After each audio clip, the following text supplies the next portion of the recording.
une anthologie des lectures des paroles de Dieu Tout-Puissant.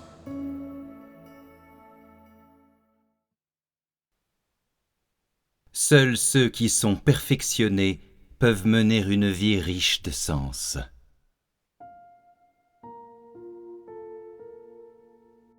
En vérité, l'œuvre qui est réalisée maintenant a pour but d'amener les gens à renoncer à Satan, leur ancien ancêtre.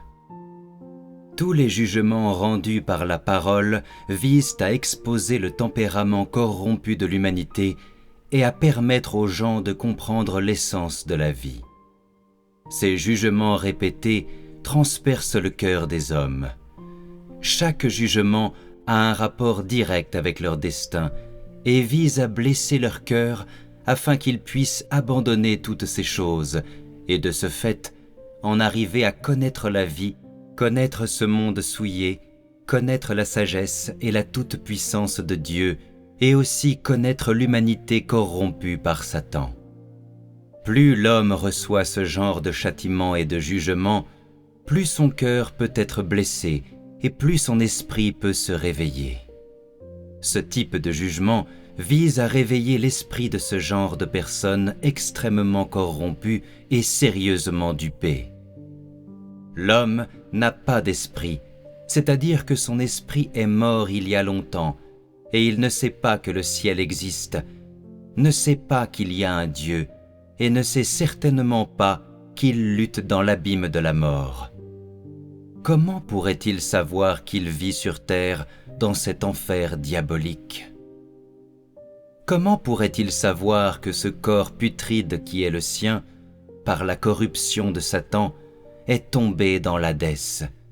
Comment pourrait-il savoir que tout sur terre a longtemps été abîmé de façon irréparable par l'homme?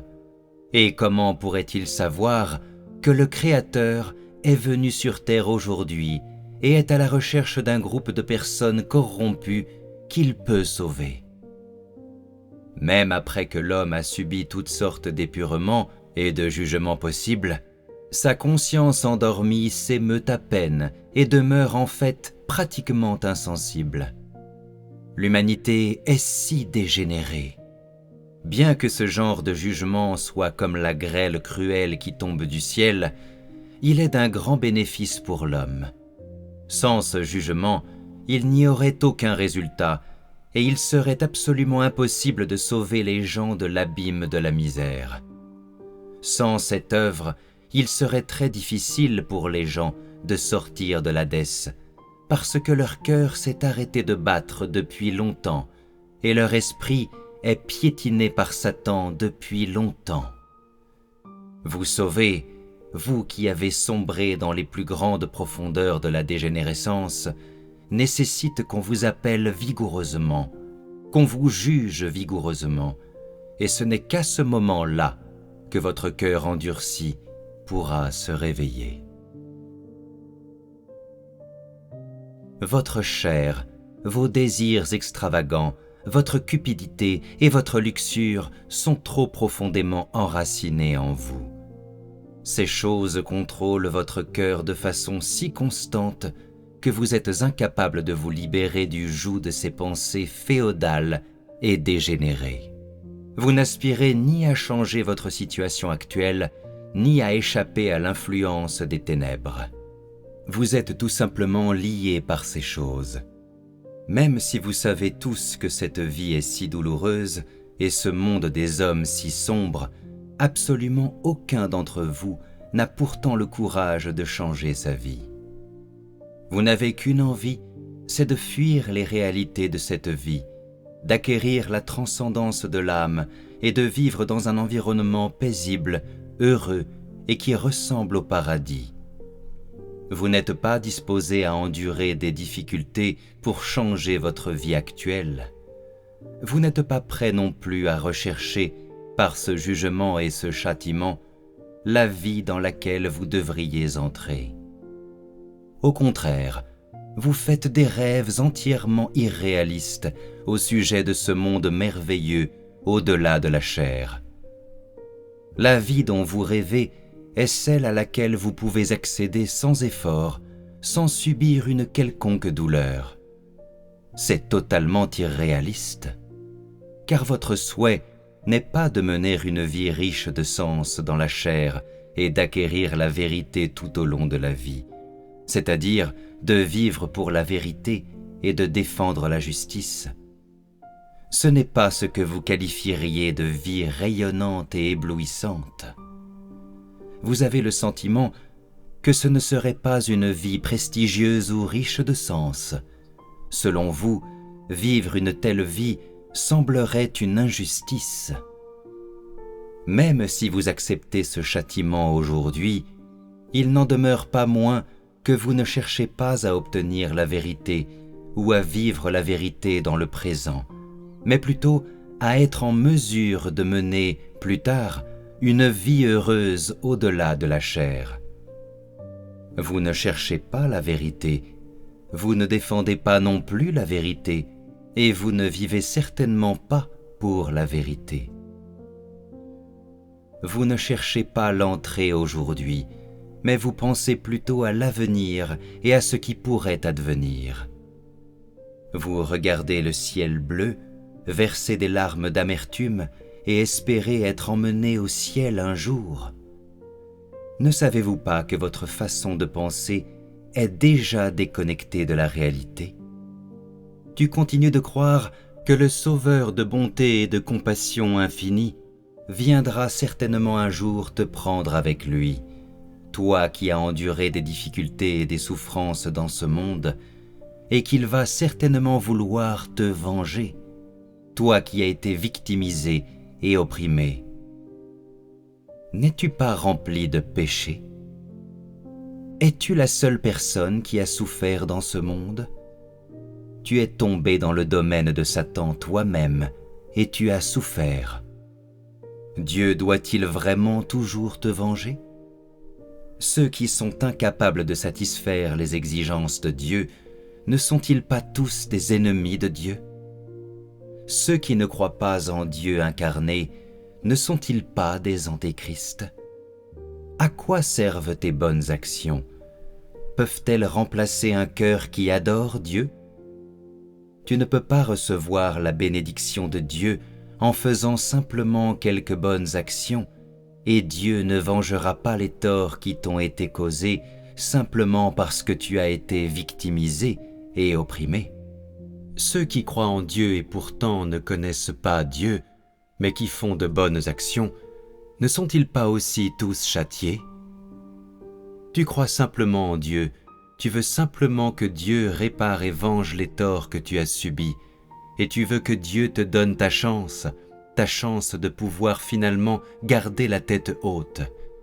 Mais tu refuses de prêter attention à la vérité, et tu n'as pas non plus soif de vivre dans la vérité. Tu es encore moins capable de sortir de cette vie difficile et vide. Au contraire, pendant que tu vis ta vie dans la chair et ta vie de péché, tu attends avec impatience que Dieu remédie à tes griefs et dissipe une partie du brouillard de ton existence. Mais est-ce possible? Si tu détiens la vérité, tu peux suivre Dieu. Si tu détiens la vie, tu peux être une manifestation de la parole de Dieu. Si tu as la vie, tu peux jouir de la bénédiction de Dieu. Ceux qui détiennent la vérité peuvent jouir de la bénédiction de Dieu. Dieu assure la réparation pour ceux qui l'aiment sans réserve et endurent des difficultés et des souffrances, mais pas pour ceux qui ne font que s'aimer eux-mêmes et qui sont devenus les proies des tromperies de Satan. Comment peut-il y avoir de la bonté en ceux qui n'aiment pas la vérité? Comment peut-il y avoir de la justice en ceux qui n'aiment que la chair? Justice et bonté, ne se réfèrent-elles pas toutes deux à la vérité? Ne sont-elles pas réservées à ceux qui aiment Dieu sans réserve? Ceux qui n'aiment pas la vérité et qui ne sont que des cadavres putrides, tout cela n'entretiennent-ils pas le mal? Ceux qui sont incapables de vivre la vérité ne sont-ils pas tous des ennemis de la vérité? Et qu'en est-il de vous? Si tu peux fuir ces influences des ténèbres et te séparer de ces choses impures, si tu peux devenir saint, tu détiendras la vérité. Cela ne signifie pas que ta nature a changé, mais seulement que tu es capable de mettre la vérité en pratique et que tu es capable d'abandonner la chair. C'est cette qualité que possèdent ceux qui ont été purifiés. L'objectif principal de l'œuvre de la conquête est de purifier l'humanité de telle sorte que l'homme puisse détenir la vérité, parce que l'homme ne comprend que trop peu la vérité. Mener l'œuvre de la conquête auprès de telles personnes revêt la plus grande importance. Vous êtes tous tombés sous l'influence des ténèbres et en êtes profondément blessés. Le but de cette œuvre est alors de vous permettre de connaître la nature humaine et ainsi de vivre la vérité. Tous les êtres créés devraient accepter d'être perfectionnés. Si l'œuvre de cette étape consistait seulement à perfectionner les gens, alors elle pourrait être réalisée en Grande-Bretagne, en Amérique ou en Israël. Elle pourrait être réalisée dans le peuple de n'importe quelle nation. Mais l'œuvre de la conquête est sélective. La première étape de l'œuvre de la conquête est de court terme. En outre, elle sera utilisée pour humilier Satan et conquérir l'univers tout entier. Telle est l'œuvre initiale de la conquête. On peut dire que toute créature qui croit en Dieu peut être perfectionnée, car être perfectionné est quelque chose que l'on peut obtenir seulement après un changement à long terme. Mais être conquis est différent. Le spécimen et modèle pour la conquête doit être celui qui traîne le pas le plus loin derrière, vivant dans l'obscurité la plus profonde. Il doit être aussi le plus dégradé, le plus réticent à reconnaître Dieu et le plus désobéissant envers Dieu. C'est exactement le genre de personne qui peut témoigner d'avoir été conquis.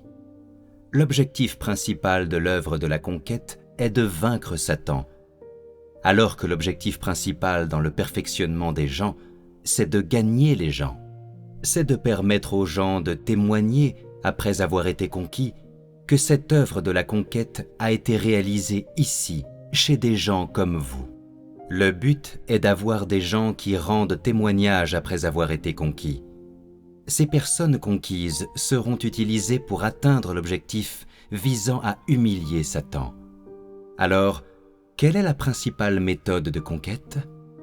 Châtiment, jugement, malédictions et révélations, en utilisant un tempérament juste pour conquérir les gens afin qu'ils soient profondément convaincus en raison du tempérament juste de Dieu. Utiliser la réalité et l'autorité de la parole pour conquérir les gens et les convaincre entièrement, c'est ce que signifie être conquis.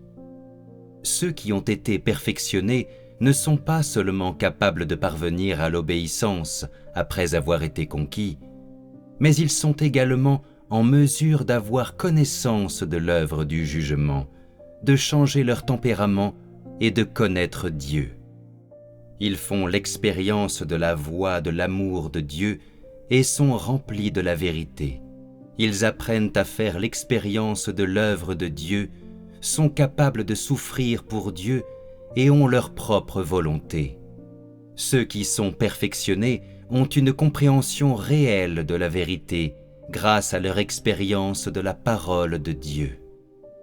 Ceux qui sont conquis connaissent la vérité, mais n'ont pas accepté le sens réel de la vérité. Après avoir été conquis, ils obéissent, mais leur obéissance est entièrement le résultat du jugement qu'ils ont reçu. Ils n'ont absolument aucune compréhension de la signification réelle de nombreuses vérités.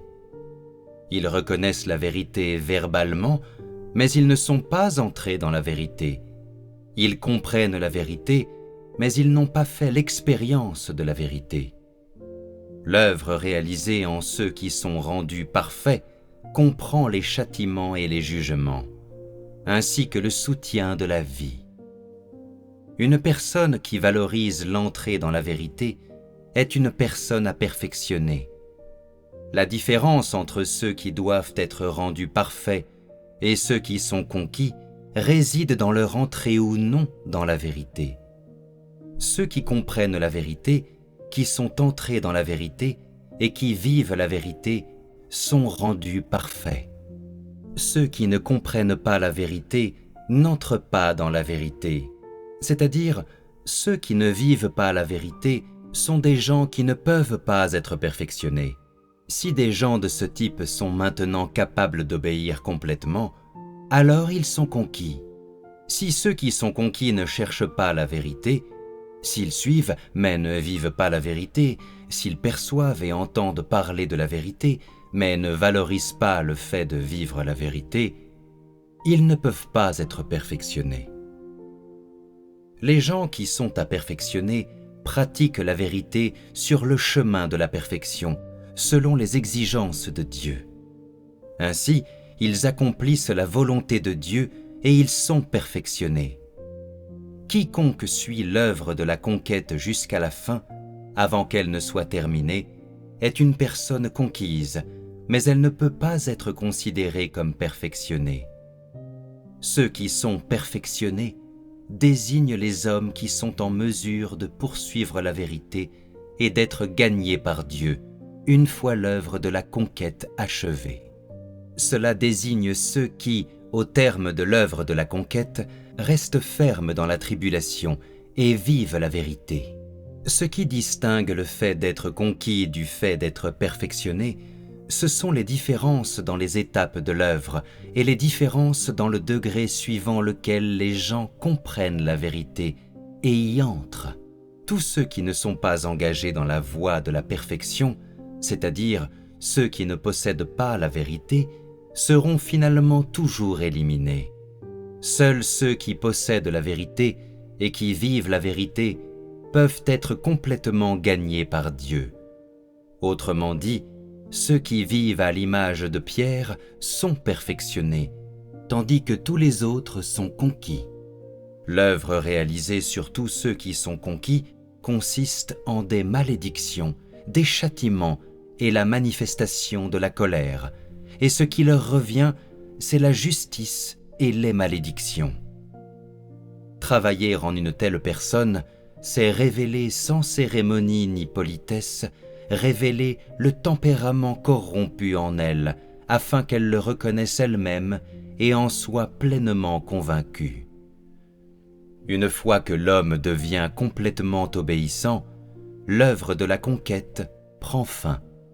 Même si la plupart des gens ne cherchent toujours pas à comprendre la vérité, l'œuvre de la conquête aura pris fin. Il y a des critères à respecter si tu dois être perfectionné.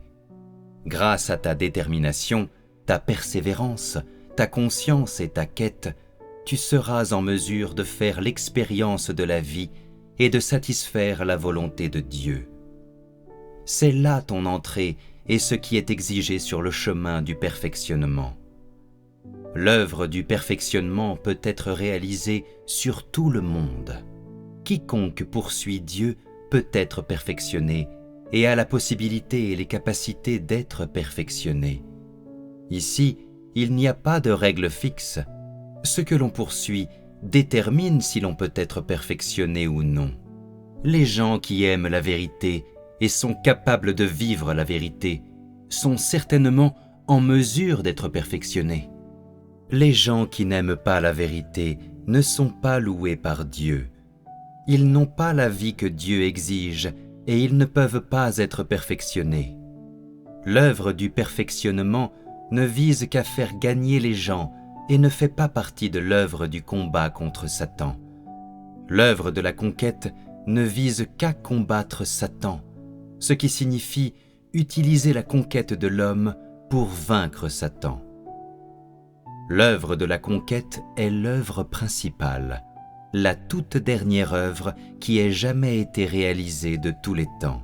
On peut dire que l'objectif de cette étape de l'œuvre, c'est principalement de conquérir tous les hommes afin de vaincre Satan. L'œuvre du perfectionnement des hommes n'est pas une œuvre nouvelle. La quintessence de l'objectif de toute l'œuvre pendant la période où Dieu œuvre dans la chair est la conquête des hommes.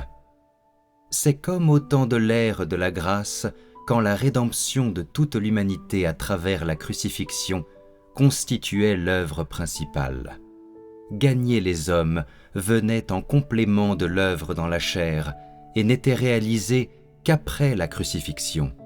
Quand Jésus est venu et a réalisé son œuvre, son objectif était surtout d'utiliser sa crucifixion pour triompher de l'esclavage de la mort et de l'Hadès, triompher de l'influence de Satan, c'est-à-dire de vaincre Satan. Ce fut seulement après la crucifixion de Jésus que Pierre s'est engagé petit à petit sur le chemin du perfectionnement. Bien sûr, Pierre était de ceux qui suivaient Jésus pendant que Jésus œuvrait, mais il n'a pas été perfectionné à cette époque-là. Au contraire, c'est après que Jésus eut achevé son œuvre que Pierre a compris progressivement la vérité et a été alors perfectionné. Dieu incarné vient sur terre seulement pour parachever une étape clé, cruciale de l'œuvre dans un laps de temps court, non pour vivre longtemps parmi les hommes sur terre dans l'intention de les perfectionner. Il ne réalise pas cette œuvre. Il n'attend pas que l'homme soit complètement perfectionné pour achever son œuvre. Ce n'est pas là le but et la signification de son incarnation. Il vient juste pour effectuer l'œuvre du salut de l'humanité, à court terme, et non pour réaliser l'œuvre à très long terme du perfectionnement de l'humanité. L'œuvre du salut de l'humanité est représentative, apte à lancer une nouvelle ère. Elle peut être achevée dans un court laps de temps. Mais perfectionner l'humanité exige que l'homme soit élevé jusqu'à un certain niveau. Une telle œuvre exige beaucoup de temps. Cette œuvre doit être réalisée par l'Esprit de Dieu, mais elle est réalisée sur la base de la vérité énoncée au cours de l'œuvre dans la chair. Elle est également réalisée en incitant les apôtres à accomplir une œuvre pastorale à long terme afin d'atteindre son objectif du perfectionnement de l'humanité. Dieu incarné ne réalise pas cette œuvre.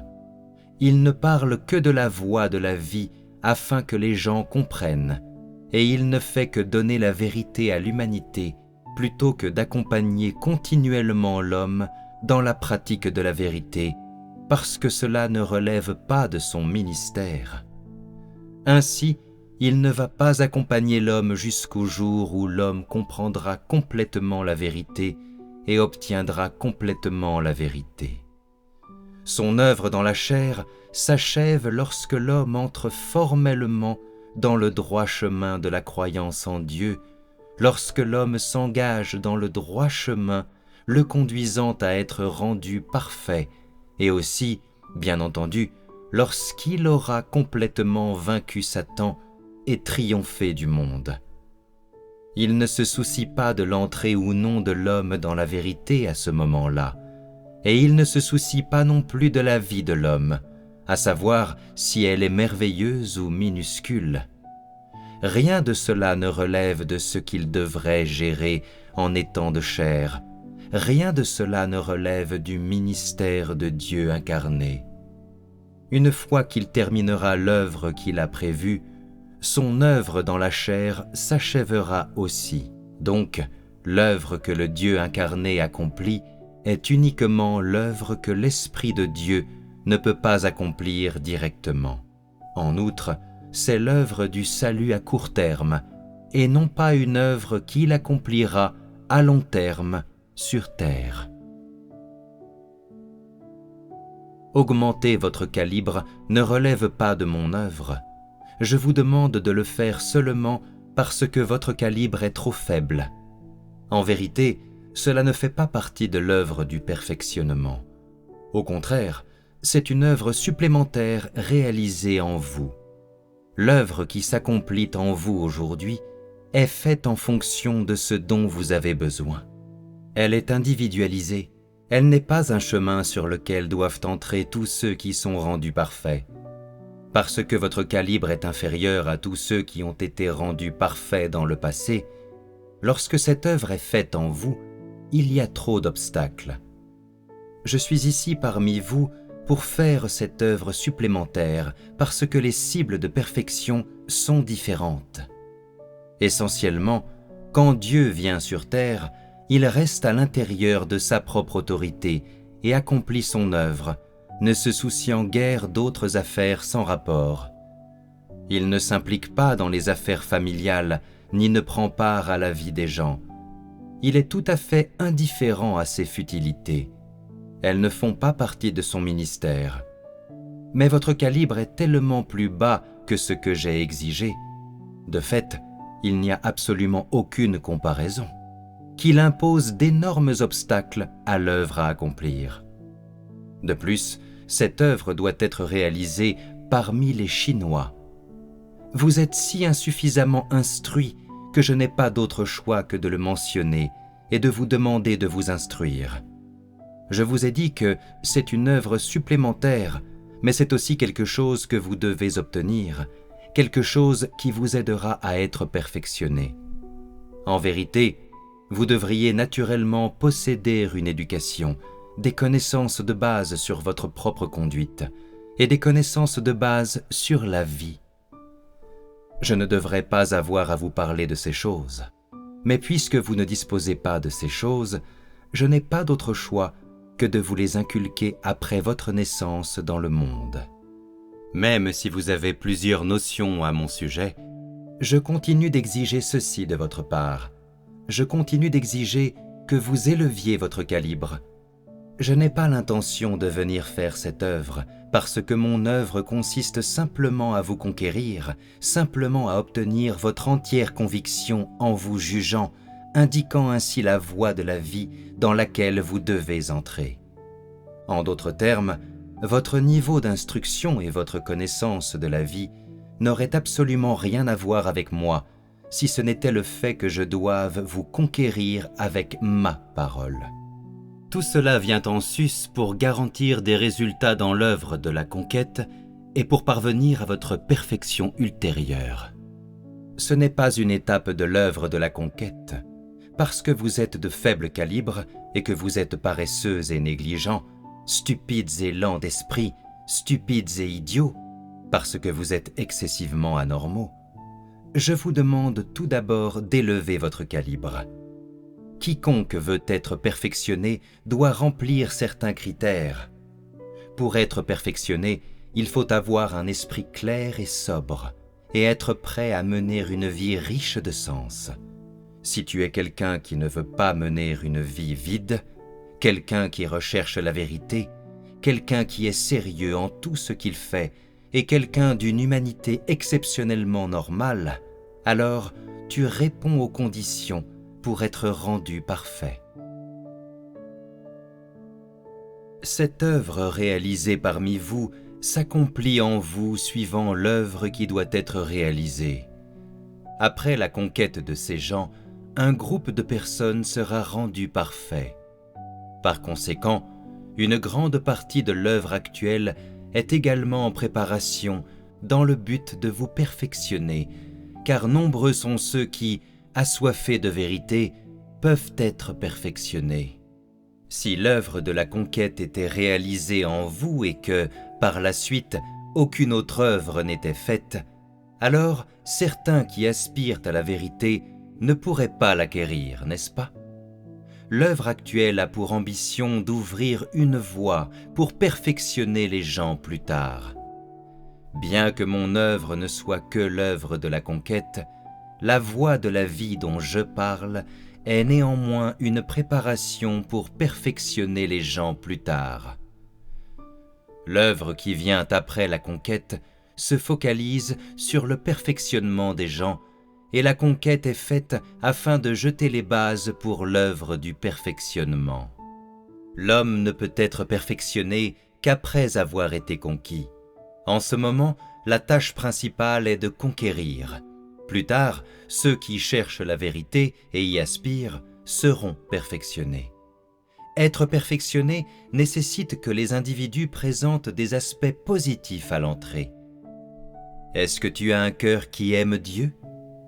Quelle a été la profondeur de ton expérience en marchant dans cette voie? Quel est le degré de pureté de ton amour envers Dieu? Quelle est l'exactitude de ta pratique de la vérité? Pour être perfectionné, il faut avoir des connaissances rudimentaires sur tous les aspects de l'humanité. C'est une exigence de base. Tous ceux qui ne peuvent pas être perfectionnés après avoir été conquis deviennent des objets de service et seront finalement toujours jetés dans l'étang de feu et de soufre et tomberont toujours dans l'abîme parce que leur tempérament n'a pas changé et qu'ils continuent d'appartenir à Satan. Si un homme n'a pas les conditions requises pour la perfection, alors il est inutile. Il est un déchet, un outil, quelque chose qui ne peut pas résister à l'épreuve du feu. Actuellement, quelle est la grandeur de ton amour pour Dieu? À quel point te détestes-tu toi-même? À quel point connais-tu réellement Satan? Avez-vous renforcé votre détermination? Votre vie dans votre humanité est-elle bien réglée? Votre vie a-t-elle changé? Menez-vous une nouvelle vie? Les perspectives de votre vie ont-elles changé? Si ces choses n'ont pas changé, tu ne peux pas être perfectionné, même si tu ne te retires pas. Au contraire, tu as seulement été conquis. Quand ce sera le moment de te mettre à l'épreuve, tu manqueras de vérité. Ton humanité sera anormale et tu seras aussi insignifiant qu'une bête de somme. Ta seule réussite serait d'avoir été conquis. Tu serais seulement un objet que j'ai conquis. Exactement comme cet âne qui, une fois qu'il a goûté au fouet du maître, devient craintif et a peur d'agir chaque fois qu'il voit le maître. Tu serais simplement un âne qui a été conquis. Si ces aspects positifs manquent à une personne et qu'elle est plutôt passive et craintive, timide et hésitante en toutes choses, incapable de discerner clairement quoi que ce soit, incapable d'accepter la vérité, sans jamais un chemin pour pratiquer, plus encore, sans un cœur qui aime Dieu. Si une personne ne sait pas comment aimer Dieu, comment mener une vie riche de sens, ou comment être une vraie personne? Comment une telle personne peut-elle rendre témoignage à Dieu? Cela montrerait que ta vie a peu de valeur et que tu n'es qu'un âne conquis. Tu serais conquis, mais cela signifierait simplement que tu as renoncé au grand dragon rouge et que tu as refusé de te soumettre à son domaine. Cela signifierait que tu crois qu'il y a un Dieu, que tu veux obéir à tous les plans de Dieu et que tu n'as aucune plainte. Par contre, concernant les aspects positifs, es-tu capable de vivre la parole de Dieu et de manifester Dieu? Si tu n'as aucun de ces aspects, cela signifie que tu n'as pas été gagné par Dieu et que tu n'es qu'un âne conquis. Il n'y a rien de désirable en toi et le Saint-Esprit n'œuvre pas en toi. Ton humanité est trop absente. Il est impossible que Dieu t'utilise. Tu dois être accepté par Dieu et être 100 fois mieux que les bêtes incrédules et que les morts vivants. Seuls ceux qui accèdent à ce niveau sont qualifiés pour être perfectionnés. Pour être apte à être utilisé par Dieu, il faut avoir de l'humanité et une conscience. Ce n'est que lorsque vous aurez été perfectionné que vous pourrez être considérés comme des humains. Seuls ceux qui sont perfectionnés vivent une vie riche de sens. Seules de telles personnes peuvent témoigner de Dieu de façon encore plus retentissante.